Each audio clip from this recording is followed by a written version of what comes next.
भारत हा छत्रपती शिवाजी महाराजांचा भारत आहे.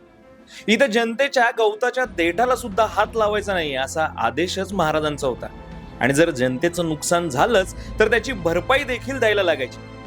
22 एप्रिल 2025 ला भारताच्या नागरिकांची त्यांचा धर्म विचारून हत्या करण्यात आली, ती देखील त्यांच्या कुटुंबाच्या समोर. अहो, इथं आमचा राजा जनतेच्या गवताच्या देठाचं नुकसान होऊ देत नव्हता, तिथे तुम्ही आमच्या भारतातल्या नागरिकांची त्यांच्या कुटुंबासमोर, बायकोसमोर, आईसमोर, मुलांसमोर हत्या केली. याचं चोख उत्तर हे तुम्हाला मिळायलाच हवं होतं आणि ते आज तुम्हाला मिळालं. आज या आतंकवाद्यांना कळालं असेल की आपल्या कुटुंबातलं जर कोणी गेलं ना तर त्याचं दुःख काय असतं. आज संपूर्ण जगाला हा संदेश गेला असेल की आम्ही भारतीय जशी आपली संस्कृती जपतो तसं शस्त्र देखील उचलू शकतो आणि त्याचा योग्य वापर करू शकतो.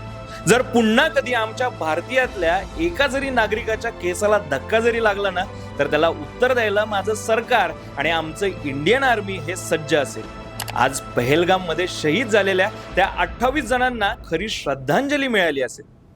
आम्ही भारतीय सगळीकडे शांततेचा संदेश देतो, पण जर कोणी आमच्या अंगावर आलं ना तर त्याला शिंगावर घ्यायला नेहमी सज्ज असतो.